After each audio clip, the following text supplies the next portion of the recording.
Hey, what's up, all you beautiful Texans? Welcome to the James Show. News Talk 820 WBAP, now on FM at 93.3. Let's go. Yeah, our power just came back on, or our internet just came back on, the Spectrum outage. Man, if you're still without internet, isn't that weird? How much of your life is already so dependent on being connected to the outside world? And it's funny because my much younger producer over here was like, hey, have you ever had to do a radio show without internet before? Oh, yeah, lots of times. What'd you do? I said, well, mostly just bang rocks together, maybe paint a buffalo on the wall of the cave we're in or whatever. Who knows what we did back then? I don't even remember. It was so long ago. But hopefully it stays on. But if not, I'm prepared to do it the old-fashioned way. Instead of having access to the audio server or Google Drive or whatever, I'll have to do the old way of playing my audio from a laptop. Oh, my goodness. Back to the technology of 2016. I'll see if we can manage. My first guest, though, returning to the James Show, Terry Schilling from the American Principles Project. He's a GOP strategist these days. Welcome back. And what do you think of the idea that the Democrats can jettison Biden and then have some sort of quick truncated primary-like process and come out with a new candidate by the convention and thus not look like they're just erasing the will of the voters? Well, thanks so much for having me, James. I love the audio effects. I think they're stuck with Biden for right now, unless he dies, unless there's some act of God or he steps down, and then it gets very dicey. It's not as loctite as what some people might be claiming it is. They've already passed all the ballot deadlines to get new people on the ballot. A broker convention would be very messy. And I'm pretty sure that it would be Kamala Harris that would have to also step down to get a clean candidate. They're stuck right now with either Joe Biden or Kamala Harris at the top of the ticket. So I think there's a little more gray area than you're letting on there, Terry. He doesn't have to die or voluntarily step down. He could have a bad fall. I think he could bump his head. I think there's all kinds of like little middle ground, like even a bad injury or whatever, and he would have the nice excuse to step aside, and they wouldn't look like that they're jettisoning him or they're breaking the will of the voters. They'd be like, look, we didn't know he was going to fall down. It's terrible that it happened. He's going to, for the best of the country, he's going to step aside. No, he definitely could step aside, and I would count those things that you listed as acts of God. But it would take something drastic. But then again, it becomes a free for all. And the most important thing for any political party is to have unity behind the nominee of the party. And part of why it's important to have a competitive primary process is so that voters feel like they actually had input on who the nominee is. But coming in and just coronating someone with a very small group of people, like what the Democrats are talking about doing, is not going to be as good for them as they might be thinking it is. Well, and then you're still stuck with the question, if not Biden, then who? Exactly. And do you go with Gavin Newsom, a white middle-aged male, from a family? Well, what do they have against RFK? You would think he has that nice Kennedy stink on him, which in Democrat circles is revered, but they don't seem to like him very much. No, they don't, and I don't because of his stance questioning vaccinations and all of that. They basically ostracized him. I mean, don't forget that when it comes to the Democratic Party, you have to be fully in line with the entire agenda. You can't deviate on abortion, on vaccines, on taxes, on corporations, on foreign policy, right? If you had a Democrat that didn't agree with the Ukraine war, they would be out. So, they need someone that isn't, out of step on the core policy proposals that the Democrats have. And so RFK doesn't pass that test because of where he's at on vaccines. Well, Biden has now changed his tact and has a jam-packed schedule where it seems like he's going to have an event almost every day for the next week or so. I guess he's attempting to turn around this narrative that he has to be hidden away and can't handle it. Can he turn it around? I don't think so. And in fact, if you have family members or loved ones that that have these types of cognitive issues like dementia, what's going to happen is he's probably going to get burnt out. The big thing is, he did the George Stephanopoulos interview after the debate to try and rebound, but it didn't. He needed a really strong performance in that interview, and it just wasn't there. That interview and all the subsequent events that follow up after the debate are just going to confirm that his cognitive ability has greatly declined and that he's unfit to be president. All right, Terry Schilling, I've noticed that Donald Trump has, and not Trump fashion, been sort of laying low, and I get the feeling that he's sort of wisening up, and he doesn't need to be the center of attention all the time. If they're going to have this discussion, get out of the way and don't change the topic of conversation. It's nice having a circular firing squad on the other side, right? It's usually the Republicans that are all shooting at each other. And so, I think that Donald Trump's playing it smart here. I think he's letting them eat themselves alive in front of everyone. And it's been really great. And if you look at the public polling in all the key swing states from Pennsylvania, Michigan, Wisconsin, Georgia, Arizona, Trump is now either leading or tied in all the major swing states. There's been a real shift in the polling since the debate. All right, Terry, tell them where they can find you outside the James Show. You can find our website, AmericanPrinciplesProject.org. We're building the NRA for families, so we don't do guns, but just like the NRA treats gun owners and Second Amendment, we do that for families. We protect kids and parental rights. Or you can follow me on social media at Schilling1776 across all platforms. There he goes, Terry Schilling. Thank you very much, sir. Thanks, James. All right, coming up next, I'm going to run by you the latest Jon Stewart theory, and that's the Democrats can just redo their whole primary process. They look, once we all agree that this isn't going to be the guy, then you could probably get something done by the time the convention happens in August. If Great Britain can have an election in just 2 months' notice, France can have 2 elections in 1 month notice, why can't the Democrats? We'll talk about that next on The James Show. News Talk 820 WBAP, now on FM at 93.3. Welcome. It's The James Show. News Talk 820 WBAP, now on FM at 93.3. Let's throw around some ideas here. Let's throw around some theories, because I heard Jon Stewart last night on the Today Show, Tonight Show, Daily Show. Sorry, it takes me a second there. I had a Biden moment. But he threw out the idea that, look, we could just do this whole primary process. The Democrats can admit that this candidate's not going to work out. This is not what we want. And he's not even officially the candidate yet. So it sort of makes sense. However, before I play you his theory in full, let me play you a little bit of the setup, because I'm not saying I agree with him. I'm just saying this is an interesting idea to talk about. But I also have to pick at the premise that he sets at the beginning here.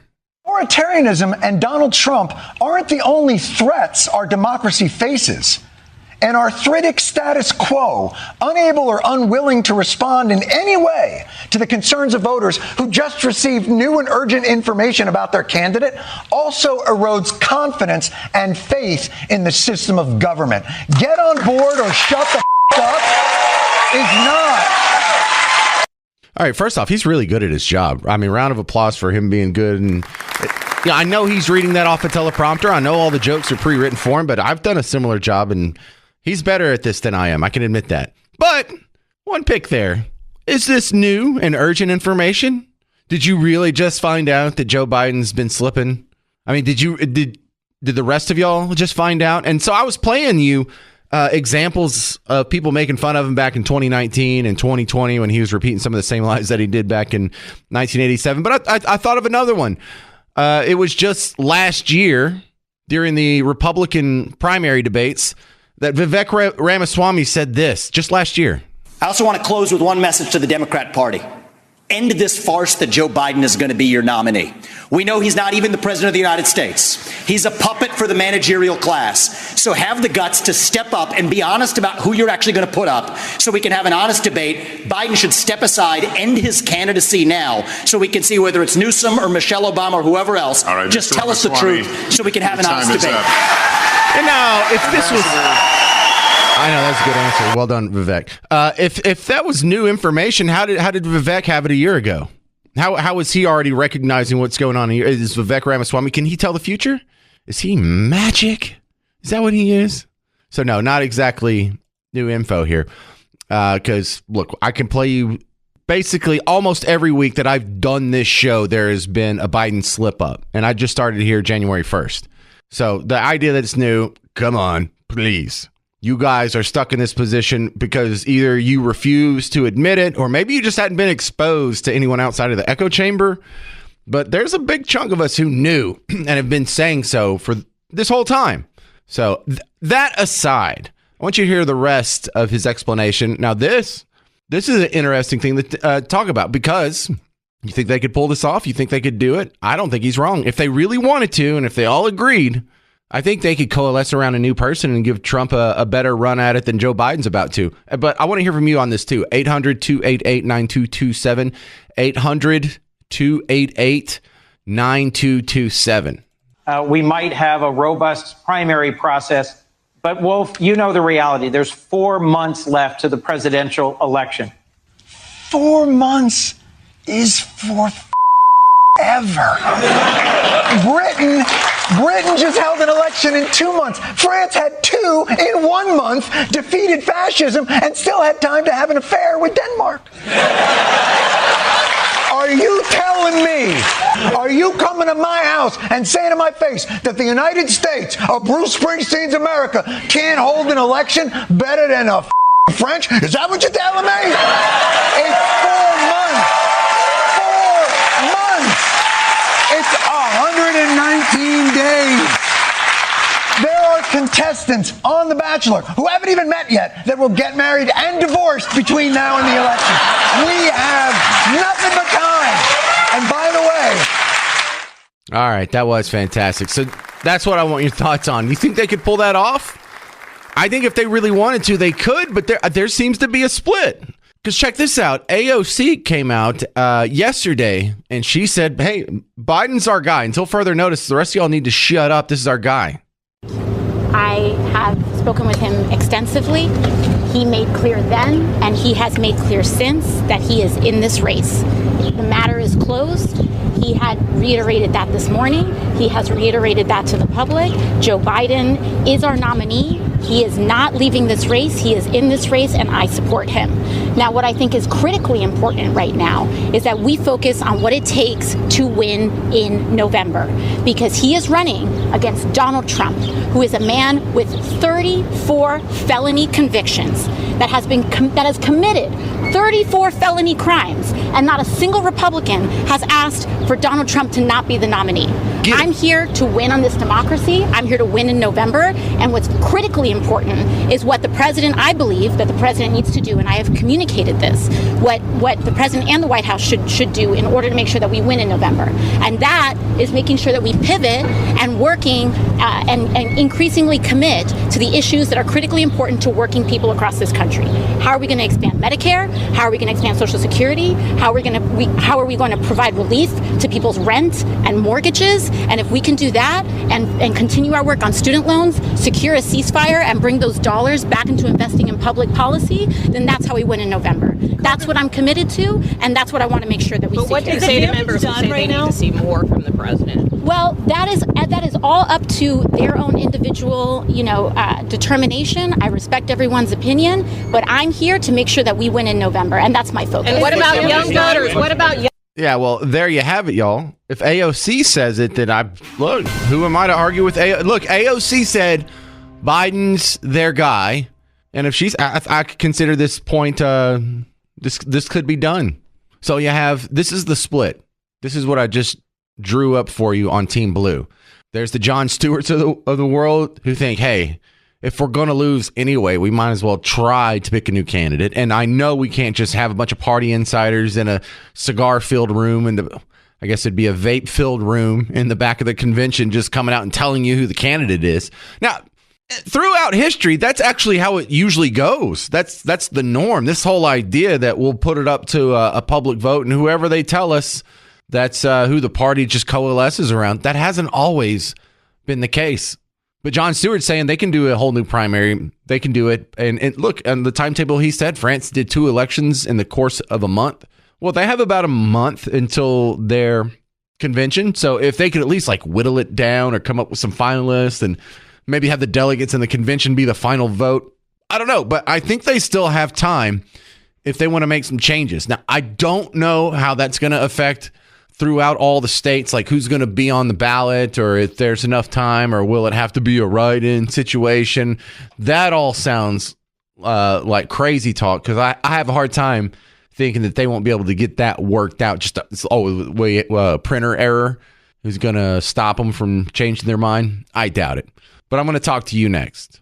Can they redo the primary system and come up with another candidate? Should they? 800-288-9227. 800-288-9227. Now, I would like to hear from some Democrats. If you're on Team Blue, I just need a no cussing guarantee. All right, y'all are making Garrett nervous over there. 800-288-9227. It's the James Show. News Talk 820 WBAP now on FM at 93.3. Hey, welcome. It's the James Show. News Talk 820 WBAP now on FM at 93.3.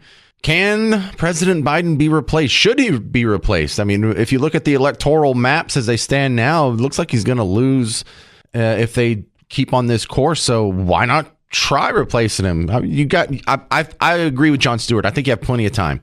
If the will of the Democrat voter out there is okay with it, of course they could coalesce behind someone else. What do you think? 800-288-9227. 800-288-9227. Steve in Weatherford, what do you think?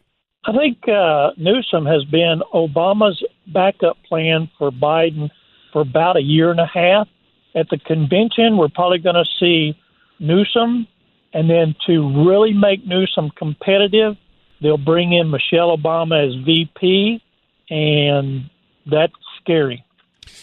Yeah, so bringing in Michelle Obama as VP, does she want the job? It's a cakewalk. You get a plane ticket to go to the next head of state funeral, and you don't do much else. Kamala's proved that. Kamala's proved that. And you can take Kamala out and put back in Michelle, and there's no fussing and griping. Yeah, you don't you don't lose the female voters or the people of color voters. You blunt that criticism. So maybe that could work, but I don't think Michelle Obama wants the job. I really don't. I could be wrong. Look, it seems weird to you and me because we're not in that stratus of society where being president would be a pay cut. It would be a pain in your butt. It would be like a lower lifestyle than what you have currently. There are people like that, like Elon Musk, even if he was born here. I know legally he can't run. He doesn't want to be president. His life as it is right now is much better than the life of the president. And some of these other guys, that are living high on the hog, like a Jeff Bezos or whatever. His job is much better than being the president. His lifestyle is much better than being the president. Agree. All right. Well, Gavin Newsom, you're not the only person who says that, and I think y'all are right to worry about that. And I can see on my social media feed people already popping up with their criticism of Gavin Newsom. Something that was being passed around over the weekend that I pulled for you was Gavin Newsom talking about his homeless plan in California. Now, California. Homeless plan. They sure could use a homeless plan. They have a homeless problem, and it's only getting worse, especially over the last, 10, 15 years or so. Well, the catch on this is the homeless plan is from 2008 when he first got in office. We're also redoubling our commitment and our efforts to address one of San Francisco's most vexing and most, I think, significant challenges. And that's the challenge of homelessness, poverty, and panhandling. We have our 10-year chronic plan to end chronic homeless, led by Angela Alioto, that has already become a national model. Make no mistake.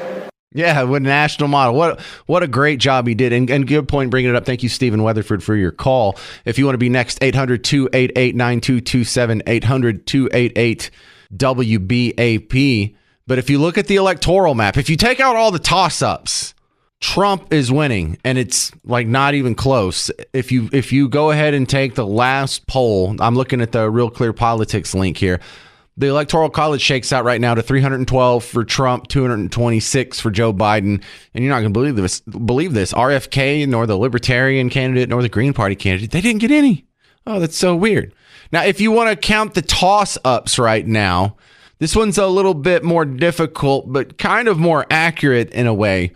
Because if you look at all of the electoral votes up in toss-up states, there's 121 up for grabs. You take those out and you take the ones that are more likely, that are at least likely, like leans Trump, likely Trump, leans Biden, likely Biden. That breaks down to 198 for Biden, 219 for Trump. So without the toss-ups, with the toss-ups, Trump's ahead in both of them. So I understand for my Democrat friends out there, if you're going to lose anyway, why not? Why not try it? Why not try someone else? Because the swing states is where all the math is just all of a sudden. It seems like this has turned recently in the last 3 months or so. But Trump is up in Pennsylvania, and he's not squeaking by within the margin of error. He's up 5.3%, 48.8 to 43.5. Now, he's up in Wisconsin, but this is within the margin of error. So these 10 electoral votes, they could easily be lost on Election Day. But he's up 2.2% there. He's kind of tied in Michigan, but slightly ahead. So when you click that electoral map and give him those 15 electors, but he's only up by 0.6%. He gets 46% of the vote. Biden is getting 45.4% of the vote.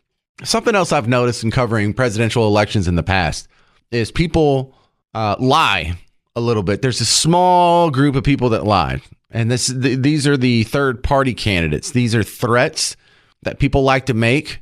But half of the people who will tell a pollster right now that they're voting for a third party candidate or they support a third party candidate, when the rubber meets the road and they actually get in the box and they pull the curtain behind them, they either vote for Team Red or Team Blue. And it's a phenomenon that goes on both sides, because there's a whole bunch of people right now that if you ask them, and when I say a whole bunch, it's a small fraction, but it's still hundreds of thousands, maybe even millions of people that are saying, I would vote for Jill Stein. I would vote for the Green Party candidate. But when they get in there, they're going to vote for Team Blue. And there's a whole bunch of other people who said, I'm going to vote for the Libertarian candidate, Chase Oliver. But when they get in, pull that curtain behind them, they vote for Team Red. And the support for the third party on the day of, I've noticed, has been my observation, has been like less than half of what it polls just a few months out. And you see that happening. Watch the polls tighten up. As we get closer to November 5th, you're going to see the people who are undecided or the people who are supporting fringe candidates just slowly start moving over. And look, I can't blame them. If you really feel like throwing your vote away when you vote for a third party, I get it. But I also get the argument that you should vote your conscience. And if no one wants to follow along, then you still did the right thing either way. Trump is up 5.2% in Nevada. He's up 4% in Georgia, 5.8% in North Carolina. And so the Polymarket odds, the ones that are linked to by realclearpolitics.com, have Trump at a 63% chance of winning as it stands now. However, they also have Biden at a 19% chance of winning.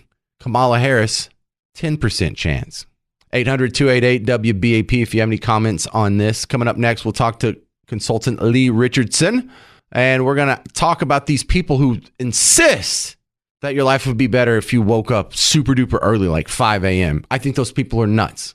We'll talk about it next on The James Show. News Talk 820 WBAP, now on FM at 93.3.